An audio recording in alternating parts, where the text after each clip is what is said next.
David was a man everyone admired.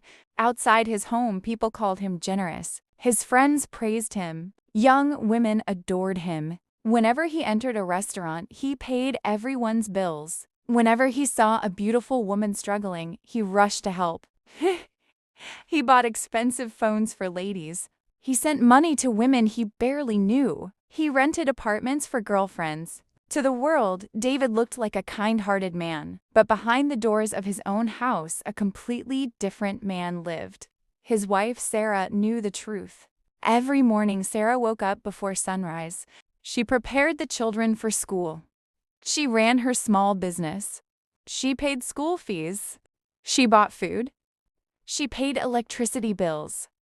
She paid hospital bills. She did everything alone. David contributed nothing. Whenever Sarah asked for help, he became angry. "You're working, aren't you?" he would shout. "You have a business. Take care of your children." "Not our children. Your children." Those words cut Sarah's heart like a knife every single time. Meanwhile, David spent thousands on women outside. One day, Sarah discovered that David had bought a brand new car for a young woman. That same week, their landlord had threatened to throw them out because rent was overdue. Sarah cried herself to sleep. The children noticed. Little Daniel, only 8 years old, once asked, "Mommy, why doesn't Daddy love us?" That question shattered her soul. For years, Sarah endured humiliation. Neighbors mocked her. Relatives blamed her. Some people even believed David's lies that she was a disrespectful wife. Nobody knew the pain she carried. Nobody knew how many nights she went to bed hungry so her children could eat. Nobody knew how many times she borrowed money to pay school fees. Yet, David continued his lifestyle. Expensive clubs, expensive gifts, expensive vacations with women. Meanwhile, his own children wore torn uniforms.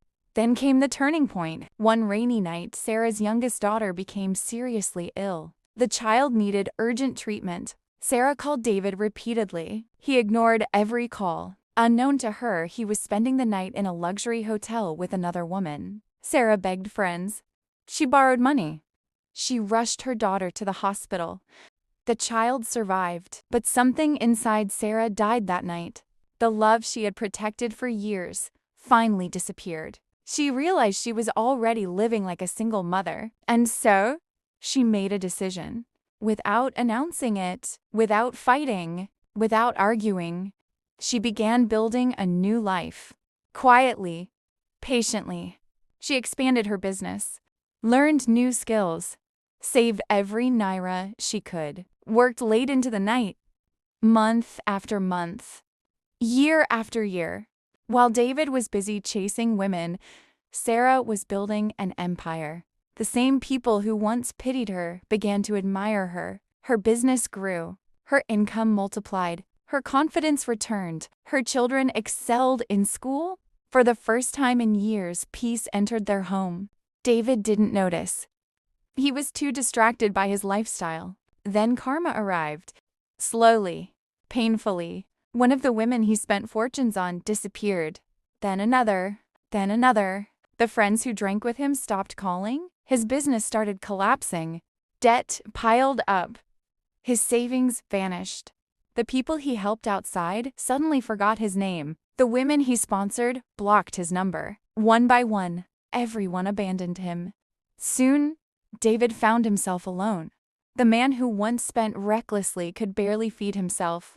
Desperate, he returned home expecting Sarah to rescue him, but the woman he left broken no longer existed. Standing before him was a confident, successful woman. A woman who no longer depended on him. A woman who had learned how to survive without him. For the first time in his life, David saw what he had lost. His children barely spoke to him, not because they hated him, because they didn't know him. He had been absent for too many years. Birthdays missed, graduations missed, hospital visits missed, memories missed. He had traded his family for temporary pleasures. And now the price had arrived. David fell into tears, not because he was poor, but because he finally understood something money could never buy back. Time.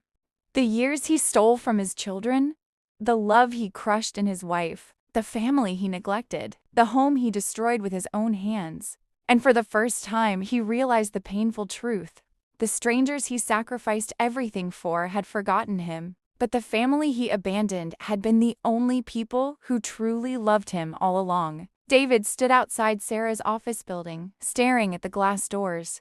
He could hardly believe it. The woman he once mocked for selling small items from a tiny shop now owned a successful company. Employees greeted her with respect. Customers waited patiently to meet her. People admired her. The same woman he once called useless. David lowered his head in shame. That evening, he gathered the courage to visit the family house. As he approached the gate, he noticed something different. The old, worn-out building was gone. A beautiful home stood in its place. Children's laughter echoed from inside. For a moment, he felt like a stranger. Because he was. He hadn't been present when the foundation was laid. He hadn't contributed a single block. He hadn't paid for a single bag of cement. Yet, this was supposed to be his family, his home, his children. David knocked on the door. The gate opened. Standing before him was Daniel. No longer the little boy who once asked why his father didn't love him. Daniel was now a young man. Tall, confident, educated. Everything David had failed to help him become. For several seconds, neither of them spoke. Then Daniel broke the silence.